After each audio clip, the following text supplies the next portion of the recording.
this episode was definitely dedicated to how, you know, weed was introduced to my life, how the environments and the circumstances that I went through allowed me to continue to go deeper and further into my rebellion. And then just my first story of how, you know, I bought weed, tried to sell weed, and actually went to jail for a short little brief visit of like 8 hours for marijuana possession.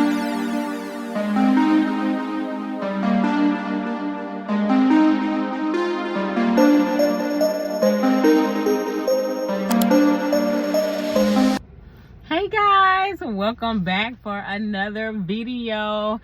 I'm so glad that you all are continuing to watch my testimony videos. Of course, for anyone, if this is the first video that they're watching, I just wanted to let you know that I have 2 videos prior to this on how my rebellion started.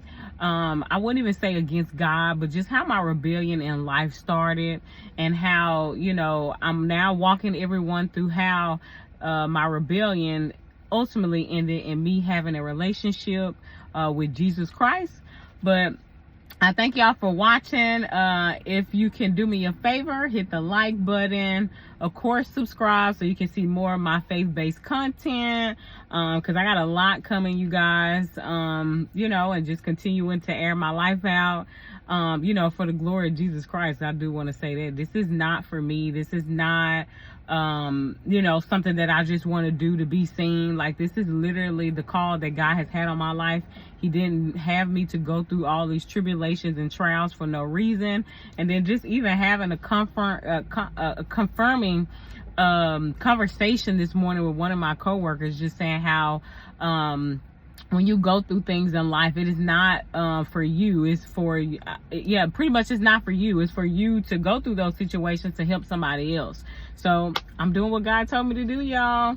So on my last video, we started to talk about, you know, how I opened up all the sexual gates and how, you know, unforgiveness led me into having my first child. So now, we can walk through, I wouldn't even say the pregnancy, because like I'm pretty sure in all my other content that I'll be coming out with, you know, you'll hear more intricate details, you know, on the stories. But I'm just kind of wanting to get the base and main points out, or where the turning points kind of like started in my life. So, you know, I got pregnant. The father, you know, pretty much neglected me, abandoned me.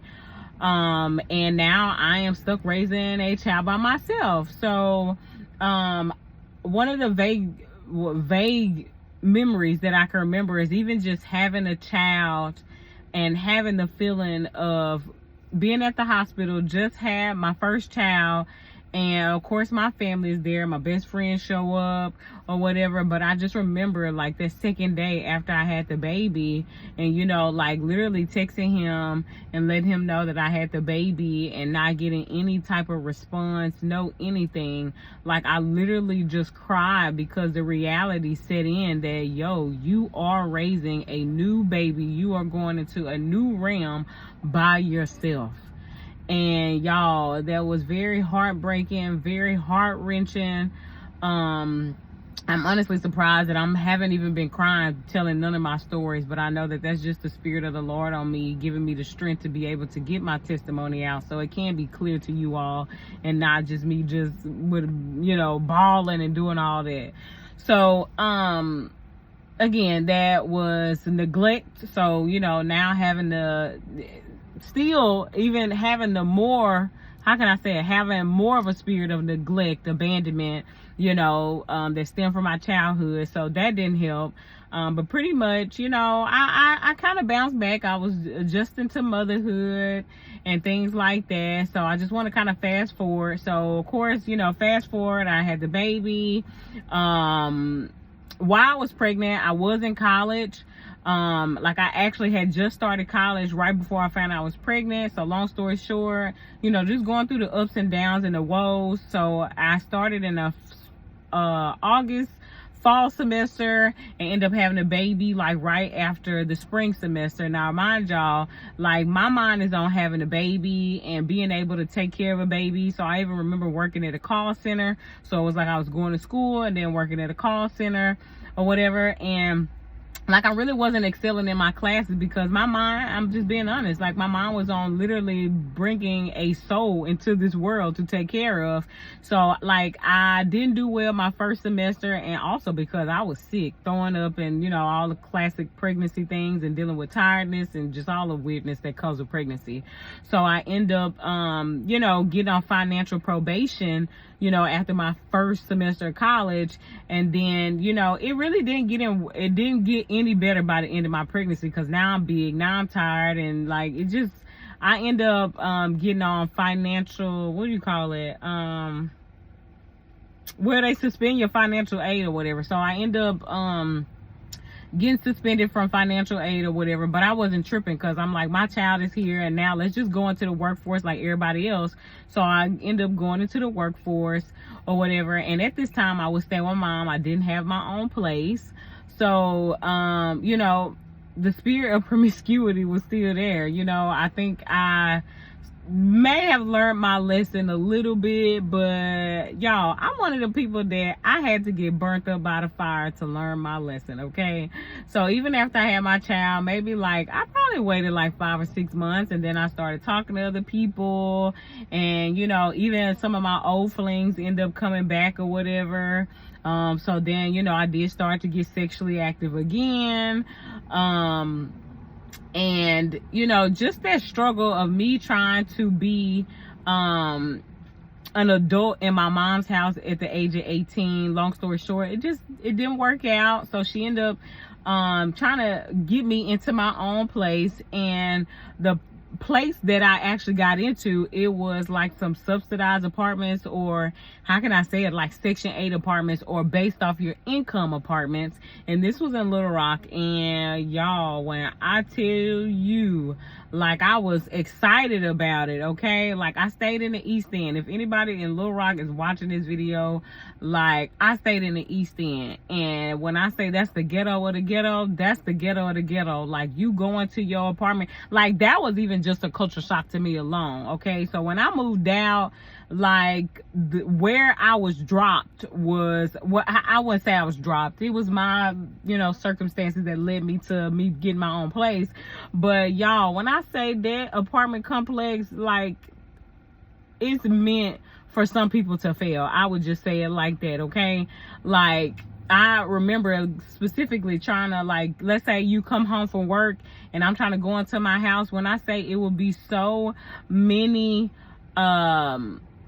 gangbangers and all that just outside, like you would be almost scared to just get out of your car and go into your apartment, or pray and hope that don't nobody say nothing to you. Like that's how bad of a place where I was living. Like people was getting shot out there, people was fighting out there, and y'all, I can tell y'all so many stories, but we're going to that another day because I want to get to my main juicy topics for my testimony.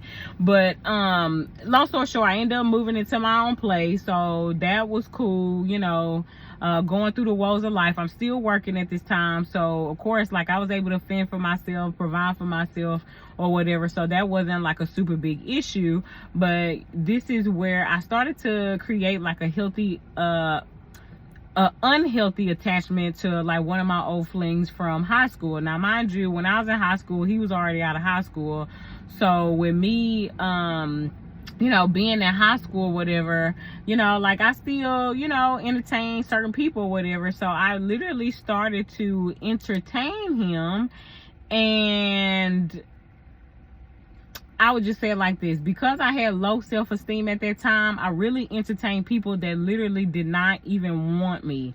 I would just say it like that. Like it pretty much was like him saying, hey, like I'm cool with just doing whoop-de-woo with you or whatever, but like, I don't want a relationship with you, and me being just feeling neglected, having a child, like just really, really needing somebody. Like, I literally created a unhealthy soul tie with this person. So now it was more like me being, how can I say it? Like, I just had low self-esteem. So it would be like situations where he wasn't working, he was a weed head, and it would be situations where he'd be like, yeah, you can come see me, but bring me some pizza, or I'm hungry or whatever. Now, mind you, I'm taking care of a child myself, but me being dumb, stupid, naive, and just got all the low self-esteem in the world, I'm appeasing to this man and actually trying to take care of another human being, a grown human being at that, while I have a child.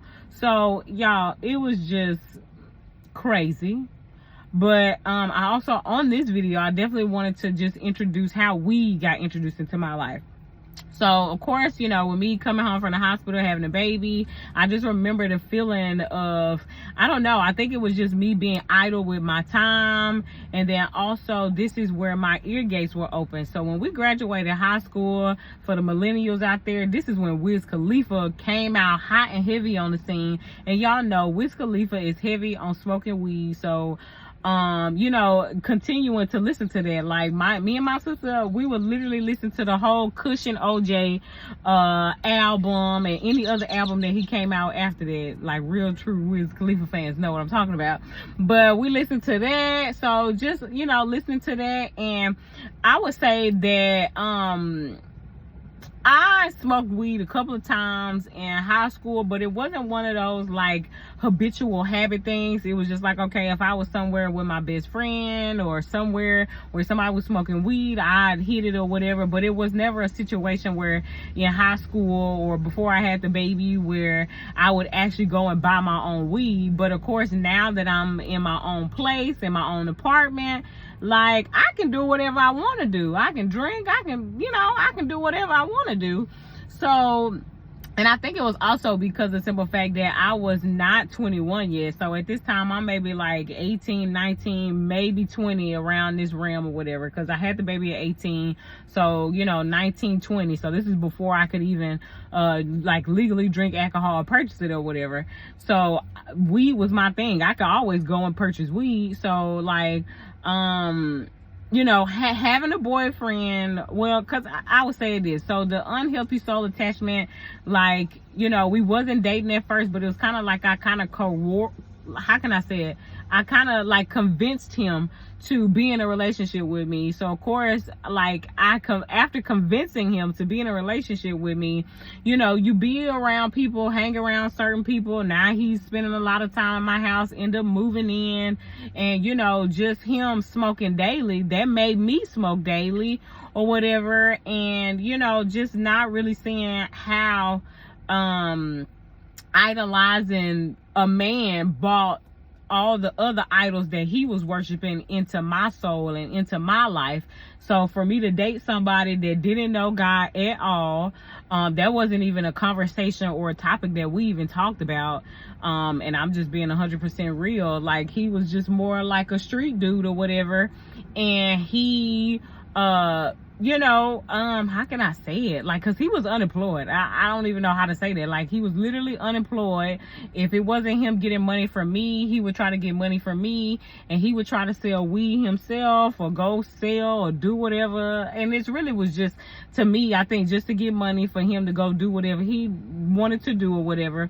But, yeah, we was introduced into my life in this phase of life.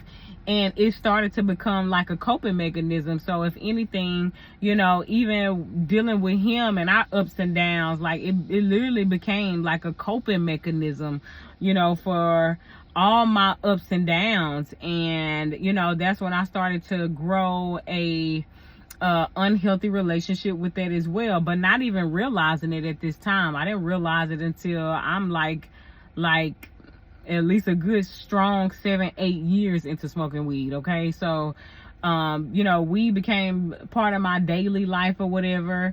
Like, it never kept me from a job, and I felt like that was God's grace. So anytime I had to go take a drug test, I didn't pee with my own piss. Or it could even be where I would I remember this one vague time though that I was not able to get anybody's clean pee, and I literally went for a job interview, used my own pee, knew I was smoking, and I still got the job. So it was a lot of times where God had grace on my life, you guys. Like when I say the grace that I still cannot fathom, still cannot understand, and I'm sure I can relate to a lot of people as to how much grace God has had with all of us. So, you know, like I really just started to attract different crowds, you know, from the boyfriends to the friends that I had. Like I just really attracted a bad crowd. You know, I hung around thieves, I hung around drug dealers, like I hung around just, you know, people that they were going somewhere in life, but it wasn't the track that I was on.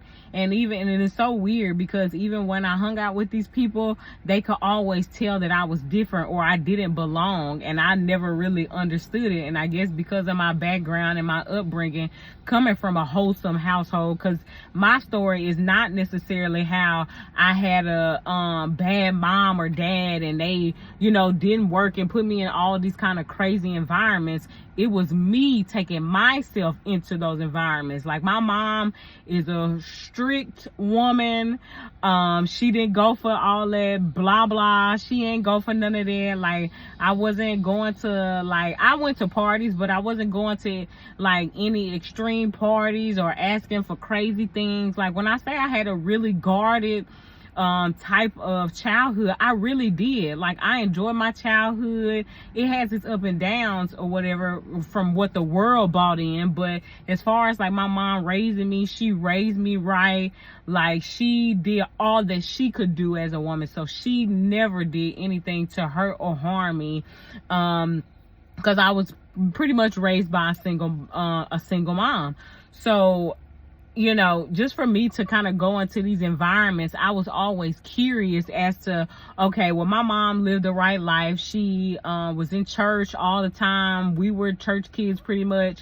So I always had that open curiosity as to, you know, like, well, I see, you know, my friends doing it, or they mama do this and that, and basically, you know, sinning, skin, you know, like just doing all the worldly things. My mom didn't do all the worldly things, and I saw other people and other people's parents doing worldly things, and I'm like, what is going on? Like why? So I had to experience everything for myself. So these environments that I put myself in, I put myself there. My mom didn't have nothing to do with that. Like it was just me pretty much going into rebellion. So I wanted to hang around the drug dealers, because, you know, when you hang around drug dealers, you're looking at the lifestyle, you're looking at the drugs, you're looking at, you know, how they, you know, be laced in all the tennis shoes and all this and all that. And it's so funny that I picked any boyfriend or any person that I was entertaining at that time really just didn't even have no money. So that was crazy. You was a drug dealer but didn't have no money. But listen, that's another day, that's another topic, okay? But you know, I was just I fantasized about living that like risque life, and you know, little did I know I was literally manifesting that life for myself. Like, y'all, I manifested that life for myself. And you know, it started with weed, but again, you know, me smoking weed, it didn't, I'm finna turn my car on, y'all, it's hot. Me, you know, smoking weed, I still was able to maintain a job. Now, you know, and I took care of my child. So I would like to say that, because I'm pretty sure people are like, well, what about the baby? He was fine. So like, I never did anything too risque, you know, with my child, in a sense. I would say I just didn't have, you know, like the knowledge and understanding of what environments I was even putting my first son into, because I only had one child at the time. So, you know, he would see my boyfriends or whatever, but it was never a thing where, you know, I spent a lot of time with these people, only that one boyfriend that I'm talking about in particular or whatever. But yeah, like it started, my life really started to go down the drain, in a sense. Like, it didn't go down the drain in regards to like me working and me taking care of my child, but anything outside of that. Like, also when I moved out, I stopped going to church completely. Like, you know, when you you know, in your parents' household, you know, your mama and daddy get up to go to church, you going to church too. But that was one of the major changes in my life too, which could probably, and I'm sure contributes to a lot of it too, is that as soon as I moved out, I was like, oh, well, I ain't gotta have nobody breathing down my neck or telling me to get up. I can do what I want to do. And you know, I made it went to church for maybe like a couple of Sundays, but after that I was like, I don't have to. So I literally stopped going to church, and I definitely stopped going to church for maybe like 2 or 3 years, just completely left the church. So that's just completely being blind and going on my own and doing whatever I want to do. And yeah, it reaped the benefits. So of course, you know, with me hanging with these certain type of people, you know, I'm seeing, you know, certain people maybe be successful at selling weed. So yeah, I even started to try to sell weed. When I say I've never fit into the environment that I was trying to put myself in, like, I literally did not fit into the environment that I was putting myself in, y'all. Like, I grew up in a very sheltered life, so for me to be experiencing that life firsthand, and then to think that I could go into it, like, what? Like, hold on, I'm finna go sell weed. And I remember it because, like, somebody that I was dealing with or whatever, like, I was just like, I want to sell weed. And he was like, well, okay, well, you can sell weed. So he ended up selling me the weed or whatever, or getting it from whoever, whatever. And then I'm asking him, I'm like, okay, hey, how do I sell the weed? And he was just like, okay, so I want you to go to a gas station, you know, just go to like different spots or whatever. Seems like, of course, you know, like the friends at the time was smoking weed. So he was just like, you know, sell to the people that you know. And he was just like, if you really want to get off of, you know, the weed that you have, which I think I ended up buying like a QP of weed. And this is for people, listen, it's a significant amount of weed. So I was like, okay. So he was like, go to gas stations, post up, and, you know, just kind of, you know, solicit yourself in a sense, not even realizing that that was horrible advice. And like, y'all, it would have been a point where I had my car at the time, I had the weed with me, and I'm like, yo, I need to get off of this weed or whatever. And y'all, I would go sit at corner stores or gas station and just seeing different people hang out or whatever, and I never got out the car, y'all. I was like, how I'm gonna just go up to somebody and be like, hey, you want to buy some weed? Like, when I say I did the most stupid, idiotic things, y'all, it baffles me, but it makes it for a funny story now. Okay, so long story short, I was just like, okay, this is stupid. Like, maybe I just wasted my money or whatever. So I was just like, okay, well, I just smoke it up. So I ended up taking it to one of my friend's house or whatever. And she had a boyfriend at the time. And he was like, well, I can sell the weed for you. And I'm like, you know, because, you know, I guess from just my presumption, watching people and hearing different stories, I was just like, why would I let somebody sell my weed that I'm not selling and let him sell it, and then he ripped me off or whatever? So not trusting him or whatever, which I probably shouldn't have trusted him anyway, so that point was pretty much valid. But I was like, nah, I think I'm good or whatever. So y'all, when I tell y'all, I've always kept a job. Like, selling weed was never one of them things where I was like, oh, I'm just gonna sit on my butt and sell weed or whatever. Like, I knew to get a job. That's all I knew, was to work and go get a job. So y'all, I never forget this story, okay?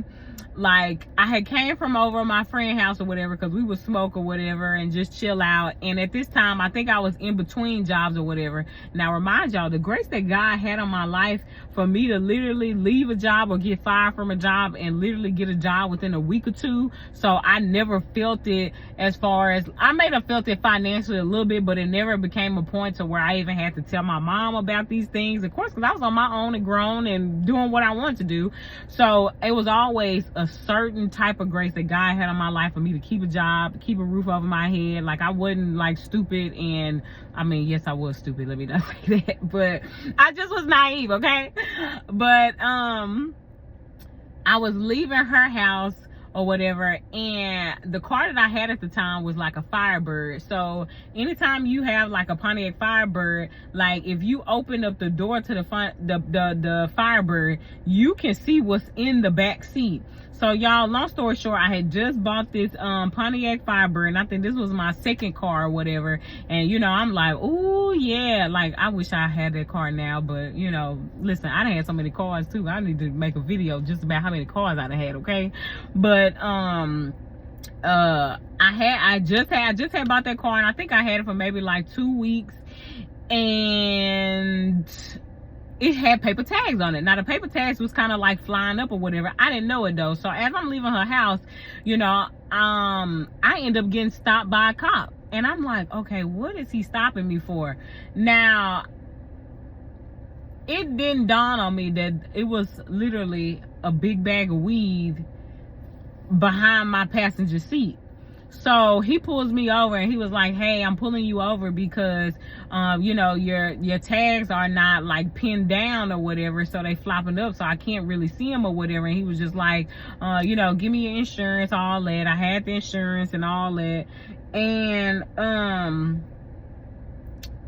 I had the window rolled down at this time. So then I gave him my ID or whatever, and then I don't know what happened to where I opened the door. I don't know if he seen it first and I didn't realize that he seen it, and he told me to open the door or whatever. So when I opened up the door, he was just like, ma'am, he was just like, you have weed in,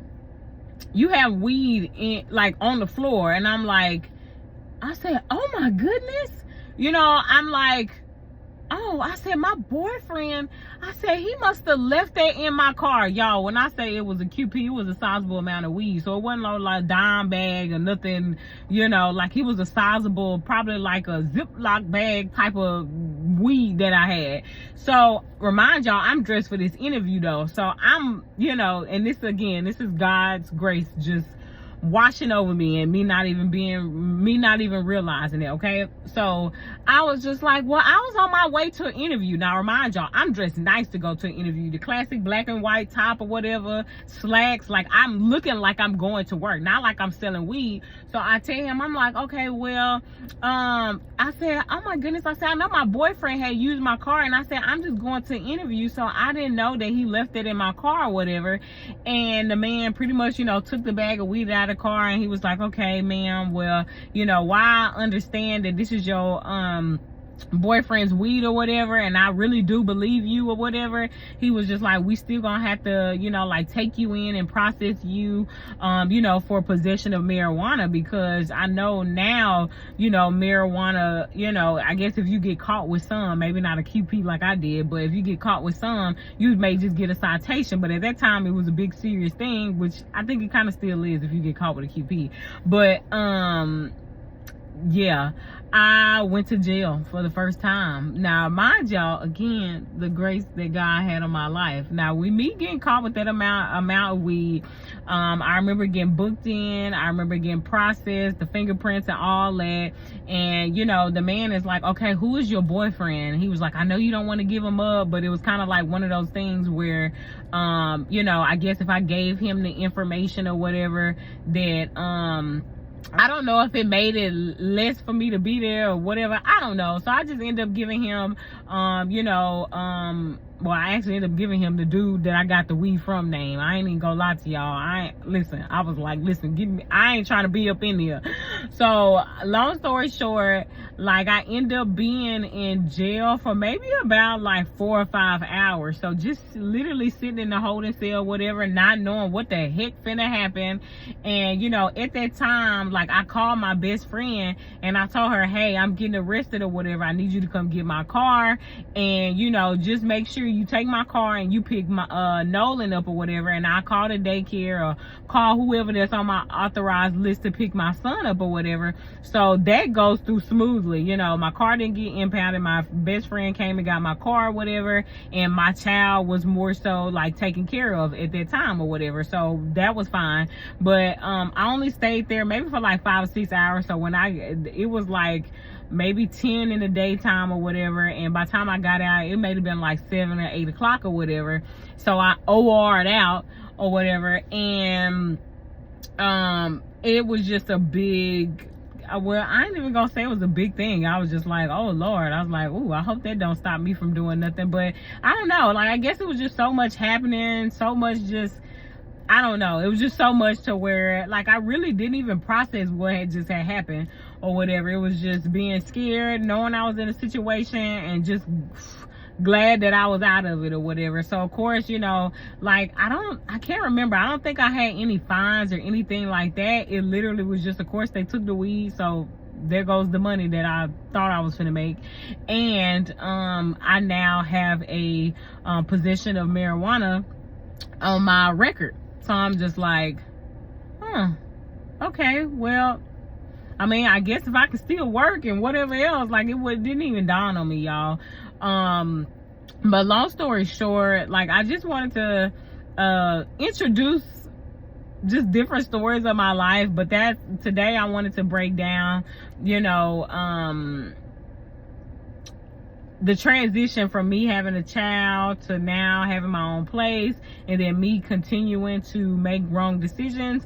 But this episode was definitely dedicated to how, you know, weed was introduced to my life, how the environments and the circumstances that I went through allowed me to continue to go deeper and further into my rebellion. And then just my first story of how, you know, I bought weed, tried to sell weed, and actually went to jail for a short little brief visit of like 8 hours for marijuana possession. So yeah, I just wanted to share that with you all, because y'all, again, it is so much more to unpack here. So I'll see y'all tomorrow as I start to unpack how theft became a big thing in my life as well. So I'll see y'all tomorrow. I love y'all with the love of Christ, and y'all have a great day out there.